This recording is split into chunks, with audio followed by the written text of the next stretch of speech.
Hey everyone, today we're going to do something different but really helpful. We're going to have another long video that is going to be full of value. A lot of people think that they need hundreds of thousands of dollars to start investing, but the reality is you can start with as little as $100. But of course, with $100, you're not going to make a lot of money. But what if you have saved a few $1,000s? Where should you invest that money? What if you have $5,000 in your bank account? How should you invest it? What are your options?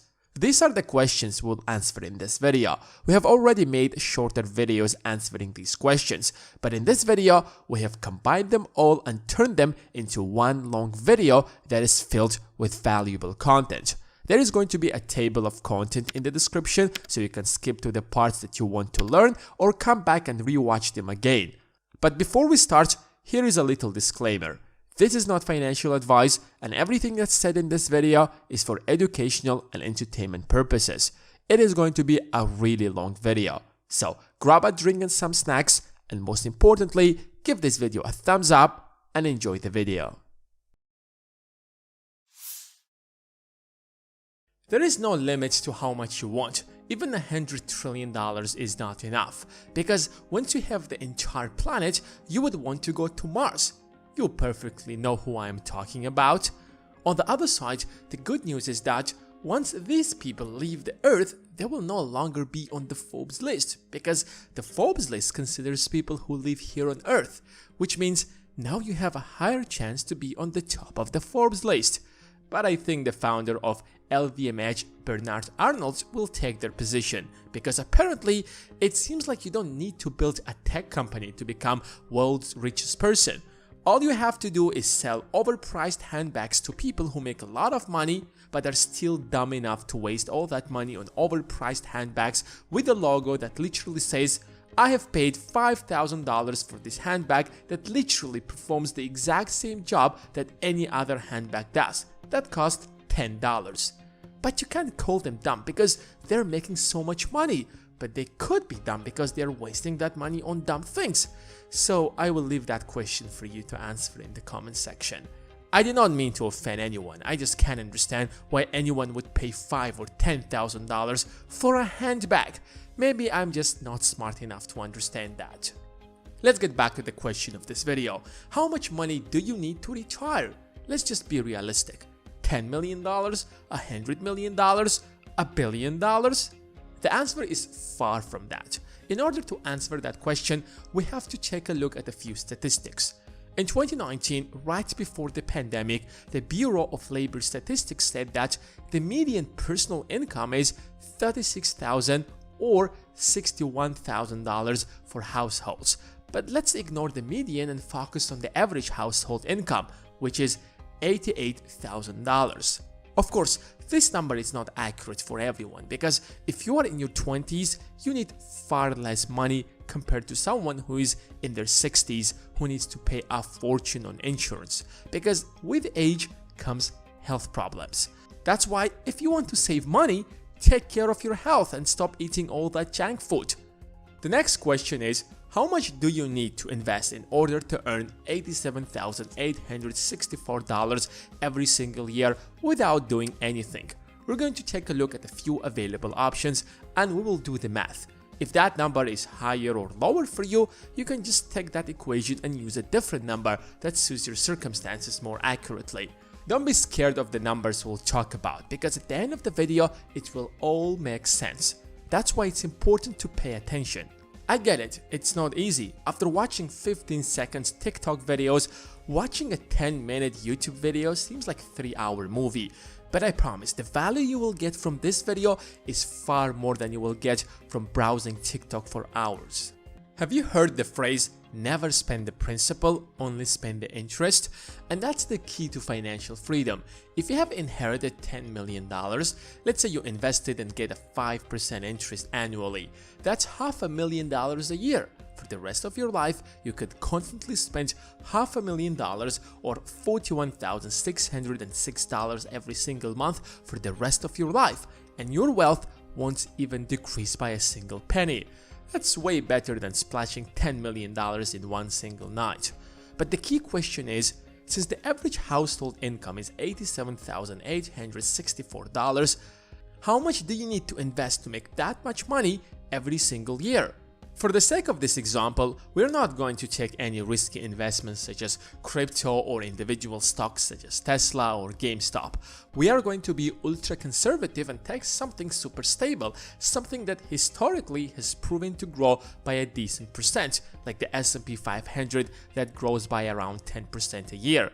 10% out of $878,640 is $87,864, the amount we are looking for. This means if you manage to invest $878,000 for the rest of your life, you can spend $87,000 and your wealth will remain the same. But the problem is that, how do you save $878,640 when the average household income is $88,000? That's literally saving every single penny you earn for 10 straight years, which is impossible for most people. And that's the average, which means most people who are in their 20s do not make anything close to that. And that's where the magic of compound interest comes into the picture. Let's say you are 21 years old, you're about to graduate and looking for a job, but luckily you have saved $1,000. Whether you partied less, avoided cool Starbucks coffees, or you were single during your college days. That's one of the benefits of being single. But is it worth it? Anyways, let's assume you will invest that amount into the S&P 500 and completely forget about it. You're not going to withdraw it the next September when the new iPhone comes up or when you have no money left to hang out with your friends. You will live as if you have never had that money in the first place. And every single year, till the time you retire, you commit to invest $1,000 into the S&P 500. When you retire at 66, you will end up with $863,685 or $86,368 every single year. By saving just $1,000 a year, you have built wealth that's worth almost $1 million and generates $86,000 a year. That's why Einstein once said, "Compound interest is the eighth wonder of the world. He who understands it, earns it. He who doesn't, pays it." I know that waiting for 45 years sounds like a really long time, but we also took a very small amount of money. Saving $1,000 is not a big deal for most of the people who are watching this video. We can take a more extreme example where you could save $3,000 or $5,000 and you won't have to wait for 45 years to reap the rewards of compound interest. Let me know in the comment section below, how much are you willing to invest a year? But not everything is sunshine and rainbows.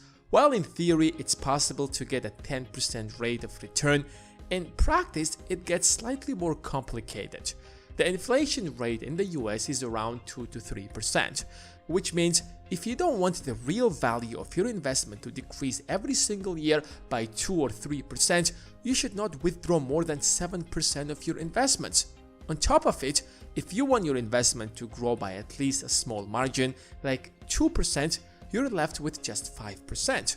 So, if you want to be able to withdraw $87,000 every single year and be confident that inflation won't wipe away your wealth over time, you have to invest double that amount, or $1.7 million, or $2,000 every single year instead of $1,000, which is still reasonable for most people. If you check out the FIRE community on the internet, you will find out endless examples of people lived frugally for 5, 10 or 15 years and saved the vast majority of their earnings, but eventually became financially independent. You don't have to go that extreme because life without work is boring, so you can pursue this strategy as a backup plan in case if things go south. But you probably have a million questions about how is that possible. I get it. I was once in your position, and to answer all of your questions, I have created a course that's simple, straightforward, and fully animated. I've literally answered almost all of the questions you have in your mind. I strongly recommend it if you're serious about investing. It will not just teach you how to invest in index funds, but teach you also how to analyze stocks, how to read financial statements, and at the end of the course, you will have to complete an assignment that I will personally check. And the best part of it is that you can get 2 weeks of Skillshare Premium if you use the link in the description and get the course for free. So don't miss it. But what you also have to keep in mind is that you should not do anything with your money unless you have covered your credit card debts first. If your credit card has an annual percentage rate of, let's say, 20%, that doesn't mean you get charged 20% interest once a year, depending on how you manage your account. That's because interest is calculated on a daily basis, not annually, and it's charged only if you carry debt from month to month. So it doesn't make sense to aim for a 10% rate of return while you have a debt with a 20% interest. Nearly 40% of Americans can't even last a month on savings. That's a horrible statistics because that means almost half of Americans are living paycheck to paycheck. If 2020 has taught us something, then it's that nothing is guaranteed. You can plan as much as you want, but then something that's entirely out of your control can ruin everything and can even cost you your job. People have spent years building businesses but had to close their doors forever due to the lockdown. But crises aren't always bad. They shake things up and provide an opportunity for everyone to climb to the top in a relatively short time. Think about the number of people who earned a fortune due to the crypto boom. The United States also added 2.2 new millionaires from 2019 to 2020 alone, which puts it at the very top of the list of countries with the most of millionaires. If you are not one of them, then don't worry, because such opportunities come every 5 to 10 years, but you have to be ready for them. In fact, you don't even need such an opportunity to become financially free. In the 21st century, we have so many financial tools that almost anyone can become financially free if they invest early and wisely, and one of them is dividend investing. In 2018, Warren Buffett earned $3.8 billion in dividends. Don't get me wrong, he did not sell his shares, but rather the companies he has invested in paid him that much money. But why? How do dividends work? What kind of stock should you buy to get the highest dividends possible? Are dividend stocks better than rental income? And how to invest in dividend stocks to be able to quit your job? We'll answer all of these questions and many more. But before we do that, make sure to give this video a thumbs up that it deserves, and here is a little disclaimer. This is not financial advice, and everything that's said in this video is for educational and entertainment purposes. And now, let's dive in. Many of you believe that rental income is the best type of passive income, and it's really difficult to disagree with that because the property often keeps rising in value and the rental income is often big enough to cover your needs and wants. Worst case scenario, you can literally live in that house if you don't find a tenant, but the demand for shelter will always be there. Even during the pandemic, when everyone thought that it could greatly damage real estate prices, the exact opposite has happened, where house prices rose by almost 17%. However, managing real estate is not as easy as many people believe. I've been in real estate for years, and it takes a lot of time to keep your rental income coming, which means it's not as easy as many of you might believe. That's what makes dividends so appealing, because dividends are the real passive income. Often, you don't have to do anything once you find the right company to invest in. But what are the dividends in the first place? You see, companies take time to mature and grow up. In the beginning, they need investments to hire people, rent a place, but once they start making a profit, they share that profit with the owners of the company. So, when you buy a stock, the company is obligated to share that profit with you. That is called a dividend. But not all companies pay dividends, especially tech companies. They would rather reinvest that money back into the business to grow faster. But stable companies that don't have much room left to grow usually share that profit with their shareholders like Coca-Cola, McDonald's, Johnson & Johnson, and so on. But companies like Amazon have a lot of competition, so they never pay a profit, but instead benefit their shareholders by keeping their stock price rising. In order to find out how much dividends does a company pays, just Google the stock price of that company and pay attention to the dividend yield.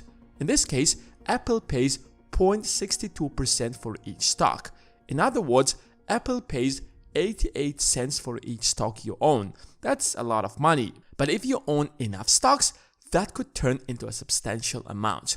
But you also have to consider that since the beginning of the pandemic, the Fed lowered interest rates and started buying corporate bonds. So stock prices rose dramatically. Some of them doubled within a year, but their dividends still remained the same, which lowered their dividend yield. Prior to the pandemic, Apple, for example, used to pay 2.5% in dividend yields, which means for every $1,000 you invest in Apple, you would receive $2.5. Still, that number doesn't seem as high as you can get in real estate, but you also have to consider that when you invest in dividend stocks, you also benefit from the rise of the stock. In the last 10 years, Apple wasn't just paying dividends, but the price of the stock rose by 1,156%, way more than real estate investors can even dream. But we also have companies that are so-called the king of dividends. There is an elite list of 31 companies that have the longest history of doing so. These are companies that endured through financial storms and difficult markets while still finding a way to increase their dividends each year. There are companies that investors can rely on, such as Johnson & Johnson. For 59 years, it has kept raising its dividends. As of this year, it pays 2.54% in dividends, which is $4.24 a year.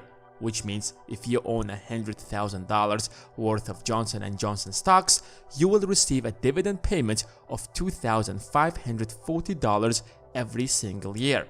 Of course, on top of that, you will gain from the rise of the stock price. My other favorite dividend stocks are Coca-Cola, that pays over 3% in dividends. It's a well-established company that doesn't seem to shrink in the next few decades. Do you really believe that in the coming future, people will stop drinking cola? I don't think so. That's why for 59 years in a row, it kept increasing its dividend payment. Other notable companies are Lowe's, Procter & Gamble, Universal Corporation. I will leave a link to the list of these companies for those who are interested. But the main question is, how much money should you invest to live off dividends and retire? Before we answer that question, we have to figure out how much do you spend per year. $40,000, $50,000, $60,000.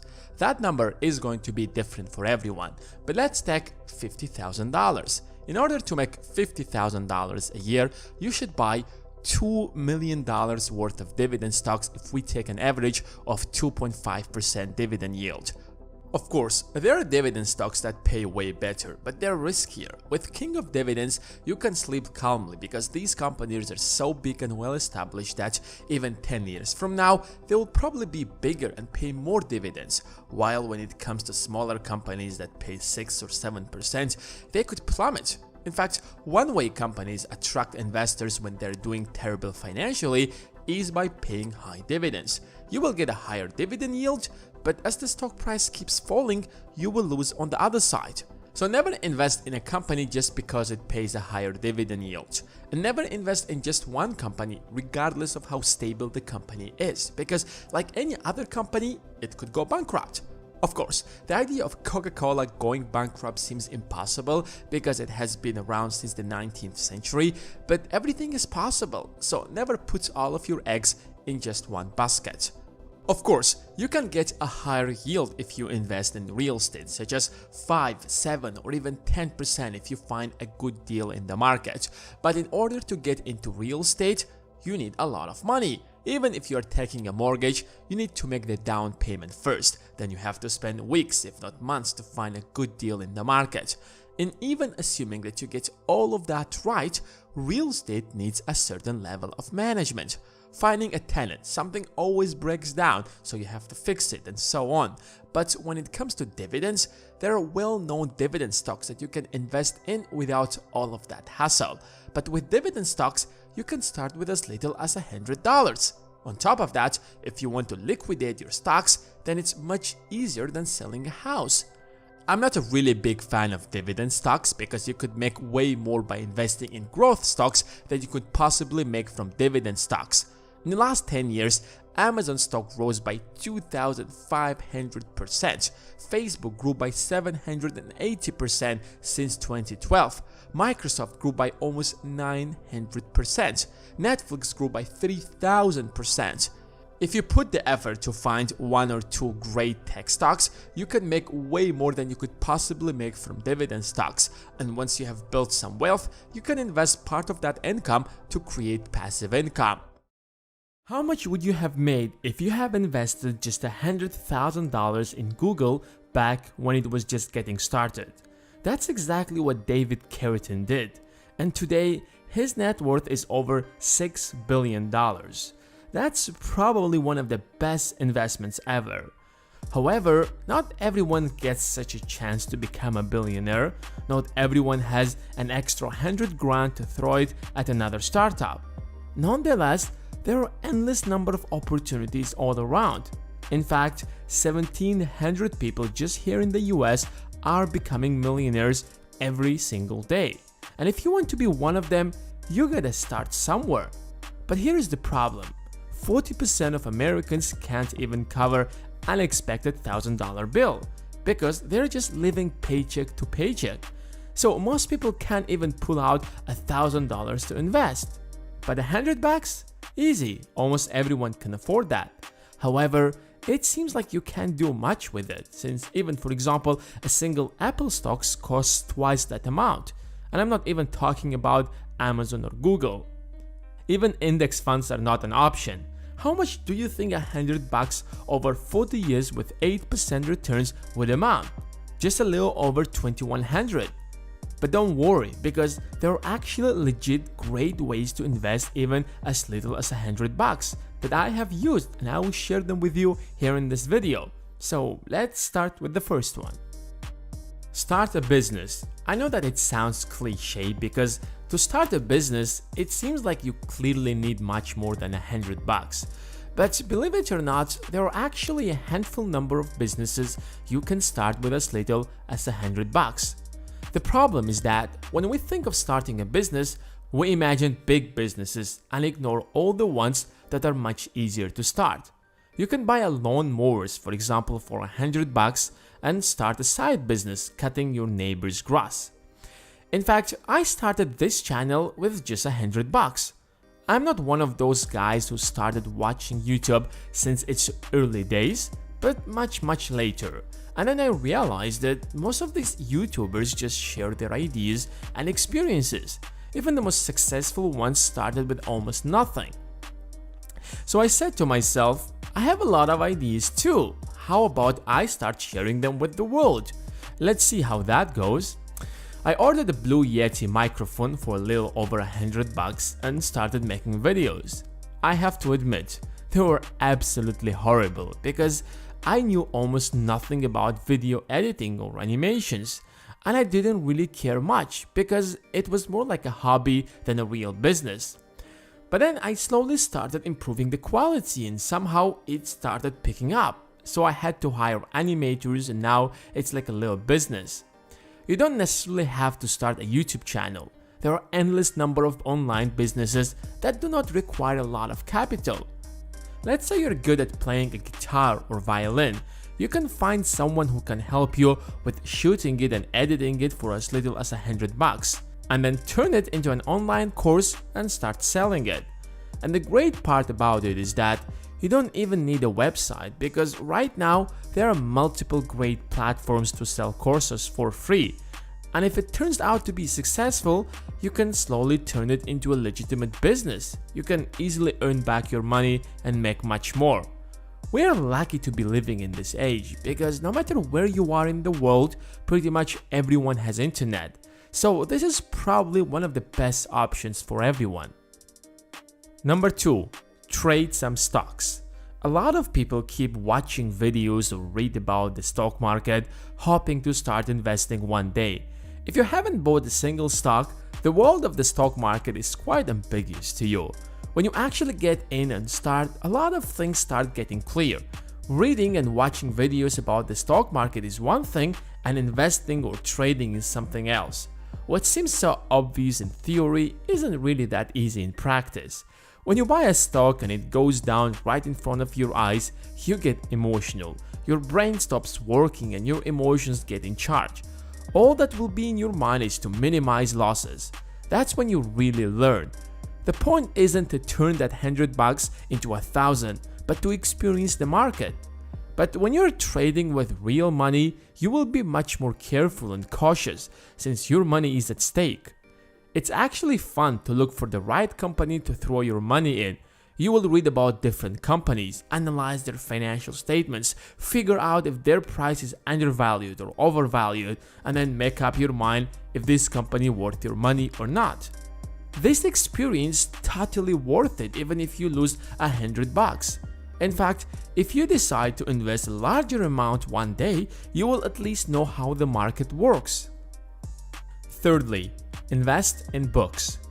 I grew up watching my parents live paycheck to paycheck and struggle financially, and I promised myself that when I grow up, I'm not gonna live like that. But the problem was that I didn't know how to do that. My parents told me that if I keep getting good grades, I'll find a good job when I grow up and I won't have to worry about money.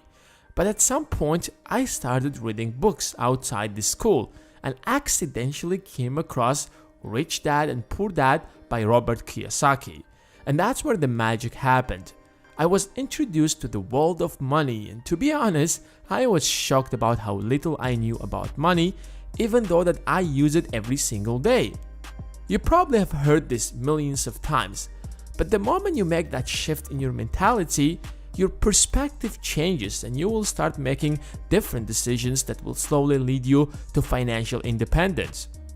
A lot of people watch a video or two here on YouTube and then they think that they're financial gurus.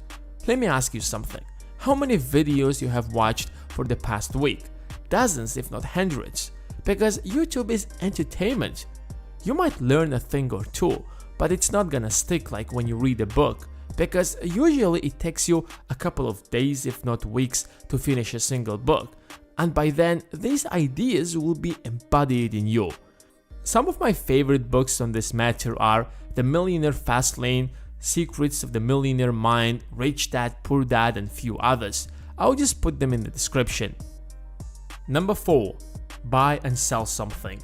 A lot of people do not even have the basic business experience. They're so drained into the system where they haven't even made a single penny outside their job. So when you tell them to start a business, they keep postponing it because it's a strange world for them. But business is all about selling, and most businesses do not even build their products, but rather just buy low and sell high. The grocery store beside your house, for example, they do not produce what they sell, they have a supplier. The process of business is simpler than you think, but quite difficult to implement. The good news is that you don't have to spend big and open your store to learn that. You can just go to eBay and find something that you can resell to your neighbors, for example, for a slightly higher price. That experience will improve your social skills, analytical skills, and negotiating skills. You might not make a lot of money by buying and selling with just $100. However, you will learn much more than you will do with a 4-year degree in business. That will probably cost you $100,000. You will have to analyze the market. Who would be your potential consumers? What would be the appropriate price? How to deal with your clients, and on and on. In fact, there are actually people who make a living out of this. But if you think that's not for you, here is another idea. Learn a valuable skill. What you can also do is that with that $100 is learn a valuable skill that can earn you much more later on. This is probably the best option if you're struggling financially or looking for a side hustle. You can invest it in a social media course. Every business is now looking for someone who actually understands how these algorithms work. Or you can learn graphic designing, copywriting, web designing. There are endless number of online opportunities. Of course, you can find free materials, even here on YouTube. So why buy a course? Usually, the free stuff isn't as good as paid courses. They're better organized, and after taking the entire course, you feel like you actually learned the skill. Compared to the free stuff where you have to keep searching for everything separately. And secondly, once you pay for something, you feel obligated to take that course because you just spent $100. In fact, it will probably motivate you to take action after taking the course to earn back that money that you have spent on the course. $100 isn't a lot of money and you can't do much with it. So all the options we discussed in this video are more about educating yourself, stepping up your business and analytical skills, and getting valuable experience that will pay back in the long run. What are the most profitable businesses you can start right now? Businesses that do not require a lot of capital. Of course, if you have $1 million in your bank account, you have a lot of options. But what if you don't? What if you have just a few $1,000s or a few $100s? What should you do? Can you start a profitable business with as little as a few $100s? How much can you earn from such a business? We will answer all of these questions and many more. So give this video a thumbs up and let's start with the first one. Number 1. Digital marketing. Before you turn off this video, please hear me out. I'm going to explain to you how you literally can make millions of dollars by starting a tiny small digital marketing business. Don't worry, I'm not gonna sell you any course. I have friends who actually run such businesses, and before writing this script, I've talked to them just to make sure that I'm presenting to you with the most accurate information possible. Here's how it works. What is the one thing that every business in the world wants? Sales. If you can help any business to increase their sales, they're willing to pay. The higher the sales, the more they're willing to pay. And it doesn't matter what business is that. That's why businesses spend a lot of money on marketing, branding, building nice stores to attract customers, and so on. But most, especially small businesses, do not have the resources to have an entire digital marketing team. And here's where you come into the picture. Let's say it's a corner shop that sells glasses. Their clients are the people who live around that place or accidentally bumped into their websites when googling glasses. However, if more people knew about their products, they could double, triple, or even grow their sales by over 10 times. Of course, anyone can put ads on Facebook, YouTube, or AdSense, but not everyone could put effective ads that turn into sales. And that's what you have to learn to do. It's not easy, it's going to take you some time to master the skill. You might need to spend a few $100s testing different strategies until you learn what works and what doesn't. You can literally go to any business owner and tell him, here is how I'm going to increase your sales by 30%, for example, but I will take 1/3 of the profits of all the sales that I drive.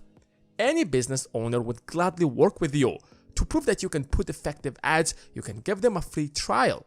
Of course, that business owner can learn to do that by him or herself. But when you have an entire business to run, you don't have the time for such things. It's much cheaper to just hire someone who is good at that. It doesn't matter what's going to be the social media of tomorrow. The foundation of this business is going to stay. Number 2. Crypto businesses. The crypto world is filled with scams. I get emails every single day to promote crypto products that look very suspicious, to say the least. But because I love you and respect you, I would never promote anything that I wouldn't personally use. However, that doesn't mean there is any opportunity in this field. I believe that blockchain is at that stage right now as the internet was after the dot-com crash. 10 years from now, most people will look back and say that, I wish I started the business in this field. Once this technology is widely adopted, it will be too late to create something really huge. Even if you started a simple e-commerce website 15 years ago, you could be making millions of dollars easily today. But what kind of businesses you can start with blockchain? Let's take an example of healthcare. One of the biggest problems in the healthcare industry is storing patient information.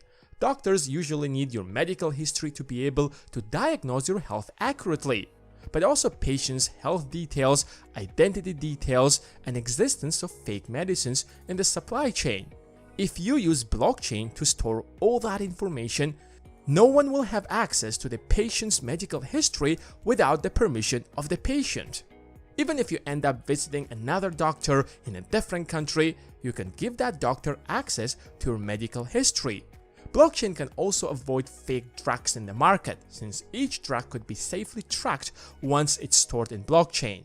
It will make it easier and faster to trace the origins of that drug.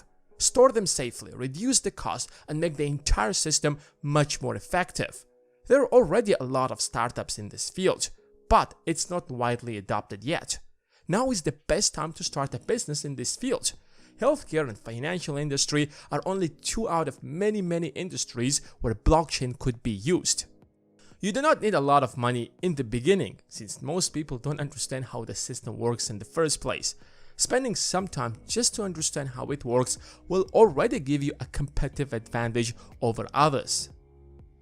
Number 3. Online tutoring. For the last 20 years, everyone was talking about how worthless are college degrees, but most people didn't care much. But after a global pandemic, no one wants to pay these astronomical tuition fees while getting educated online. Whether we like it or not, the process to move to online education has begun, and this trend is only going to grow this year. But you know what most people don't like about online education? You don't feel the connection with the teacher. That makes the process a little ineffective. I mean, it's great when you are trying to reach a huge number of people, but on a personal level, most people want to feel that personal connection, which is why online tutoring is on the rise. In the past, it was a bit difficult since the tutor had to come to your place, but since online tutoring is getting widely accepted, you can easily make a lot of money as long as you're good in one field. Are you good at math, chemistry, science? There are millions of parents who will pay if you help their kids to learn faster. It's a little difficult to scale this business unless you create a platform or hire other tutors and start offering tutoring services on different subjects. But it's a perfect option if you don't have a lot of resources. Number 4. Start a fitness and wellness blog. This is one of the businesses that I personally want to start, but I can't find the time to do so since I'm busy running my other businesses. With the rise of global pandemic, people are paying much bigger attention to their health and turning to Instagram bloggers who talk about fitness and health. I personally invest a lot of my health by working out at least 3 times a week, making sure that my diet is as healthy as possible, and jogging every single morning. Maybe one day I will be making fitness videos on YouTube to share with you how I work out. This industry is growing so fast that even Apple launched dedicated fitness apps. When Apple gets into an industry, it gets serious. You don't have to work out for a few years before you can get into this business. Start your journey of getting into shape and share it with the world. People love following people with whom they can relate. If you end up inspiring others to start working out or taking care of their health, they will forever be grateful and watch everything you post. Then you can monetize this mass audience. Number 5. Trade in Amazon. Let me ask you a simple question. What is the purpose of any business? Sales, right? Any business exists to sell a particular product or service. Some companies produce their products, while others, like that corner shop beside your house, has a supplier. The job of that shop is to sell. In fact, the job of any business is just to sell. And Amazon is a platform where you can sell pretty much anything you want. In fact, you don't even have to manage your inventory. It's all taken care by Amazon. But how do I know what to sell on Amazon? Have you ever heard of Alibaba? It's like Amazon, but in China. Most of the products are often sold for a fraction of what they usually cost in the United States. You can find there anything from gadgets to accessories to clothes to everything else. Your job is to buy low and sell high. It's not easy because you don't know what is in demand, but after some market research, you can figure that out. That's what every business does. They study the market and try to come up with a product that's in demand.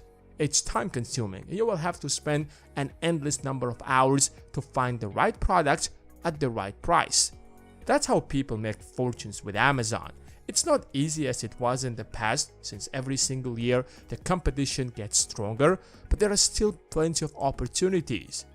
All of the businesses we have discussed are practical. You don't have to be a genius or have millions of dollars to start. But you need the discipline and dedication to push yourself every single day to make it happen. Don't try them all at the same time. You will definitely fail. Choose one of them and give it your best. Even if you have a full-time job, start by spending a few hours after your job. Once you grow the business to the point where it could pay the bills, You can decide to quit your job if you want and further grow the business. Who is the fastest self-made billionaire ever? While it took Warren Buffett 55 years to join the Billionaires Club, Jay Walker literally did it in less than a year. He launched Priceline.com during the dot-com bubble and his net worth instantly jumped from zero to billions. But that wasn't sustainable because when the bubble burst, his net worth crashed as well, while Buffett is still on the top of the list and he doesn't seem to go anywhere anytime soon. And that's the kind of wealth you want to build. The game of money isn't easy, it's tough, competitive, and ruthless, and if you don't know the rules, you are doomed to fail. The problem with most people is that they might work super hard their entire lives, but end up poor at the end of the journey because they don't know how to let their money make even more money. In other words, they don't know how to invest. Let's assume that you have been saving money and have an extra $1,000 in your bank account. That is already an achievement because nearly 70% of Americans don't even have an extra $1,000. So instead of spending it on another useless gadget or a pair of shoes that you will wear once and then keep in your wardrobe for many years before you finally throw it away, let's assume that you're going to invest that money. But the question is, how do you invest your first $1,000? Do you invest it in real estate or the stock market? What kind of stocks do you buy? Is $1,000 enough to start investing? We're going to answer all of these questions and many more. So give this video a thumbs up and let's get started. To understand what investing is and how does it works, consider this example. Let's say you worked so hard and saved $300,000. You can pay a visit to a Ferrari store and get yourself a luxurious car and let everyone know how successful are you. Or you can buy real estate and rent it out. Every month you will receive at least $2,000. If you decide that you no longer want to keep receiving the $2,000 paycheck every month, you can sell it and get back your initial investment. In fact, the value of your investment might even appreciate, so you will sell it for a higher price. And that's how money makes money. But you can't buy real estate for $1,000. That's not even enough for a down payment. However, that doesn't mean you can't invest that $1,000 elsewhere and let it grow. The easiest way is just to deposit it into a savings account and generate interest. But why would the bank pay you for keeping your money in the bank? Shouldn't they charge you instead? No. You see, the bank is going to take your money and loan it to someone else at a higher rate and would share with you a portion of that profit. That's how banks work in short. The only problem with this strategy is that interest on deposits account is so low that it doesn't worth it. The highest rate you probably can get is 0.8%, which means that if you invest $1,000 into a savings account, 12 months from now you will receive an extra $8, which is extremely low because the Fed targets an inflation rate of 2 to 3%, which means if you're not getting at least 2 or 3%, over time, the real value of your $1,000 will depreciate, which means you can buy with it less goods every year. But why interest rates are so low on deposits account? Because interest rates in general are low this year, since the pandemic forced the Fed to lower them to encourage everyone to borrow money and spend. A year or two from now, once we get out of this recession, the Fed will increase interest rates to 1 or 2 or even 3%, which means interest rates on savings accounts will rise as well. Your second option is to buy government bonds. A government bond is a security that's issued by the government to raise money to support government spending. Say the government wants to build a school, but it doesn't have the money to do that, so it issues an IOU, a piece of paper that says whoever owns this security is owed this much of money plus interest by the US government. Of course, this is an oversimplified example, but that's the point in short. Government bonds are heavily influenced by interest rates. So, since interest rates are extremely low this year, government bond rates are less than 1%. But 2 years ago, when interest rates were high, government bonds rates were as high as 3%, which is not bad since the government bonds are the safest investment you can ever make. Any investment carries with it a certain level of risk, If you're loaning money to the US government, what are the chances that the US government will default on its loan? For the US government to go bankrupt, the entire US economy might have to fail. That's why US government bonds are considered the safest investment in the world. But if you want to make a higher return, let's say 10, 20 or 30%, then you have to consider investing in the stock market. For example, Amazon stock price increased by over 80% just this year. Google stock price rose by almost 30%. Tesla stock increased by 721%. Yes, you heard that right, 721%. Then the question is, why would anyone invest elsewhere when they can double or even triple their money in the stock market? The answer is risk. When it comes to government bonds, for example, there isn't much risk. In fact, it's risk-free to a certain extent. But when it comes to individual companies, there is a risk that the company might fail. It might report negative earnings. Pretty much any negative news can drive the stock price down. The company might release a product, and if the public doesn't like it, that can make some negative headlines, which can drive the price down. So, with higher returns comes more risk. Apple is a well-established company, and its chances to fail are way lower than Tesla, for example. But it also has less room to grow than Tesla. That's why Tesla grew by 721% this year, but Apple by just 70%. What you have to determine for yourself is how much risk you can take without going nuts. If that $1,000 is all that you have left, maybe risking it all isn't the wisest option, because if things turn south, you can end up losing most of it. So one way investors minimize the risk in the stock market is by investing in an index. The most famous one is the S&P 500, which tracks top 500 US companies. So an index fund would basically invest in these top 500 US companies. Some of these companies will definitely fail, but others will grow. Judging by historical data, the average return rate for the S&P 500 since the 1920s was around 10%. This means buying a share of these index funds means you're buying a tiny share in the top 500 US companies. My 3 top favorite index funds are VOO or Vanguard 500 Index Fund, QQQ, an index fund by Invesco, and Fidelity Zero Total Market Index Fund. All of them are great and invest in pretty much the exact same companies. But how do you buy shares in these index funds? I mean, where do you start? First, you need to find a broker, someone who is qualified to sell you stocks. In the past, it was always someone. You had to pick your phone and call him and ask him to sell you some shares. Remember the Wolf of Wall Street? He would spend his entire day calling people and try to sell them worthless stocks. But thank God we are in 2020 and things are much better and easier.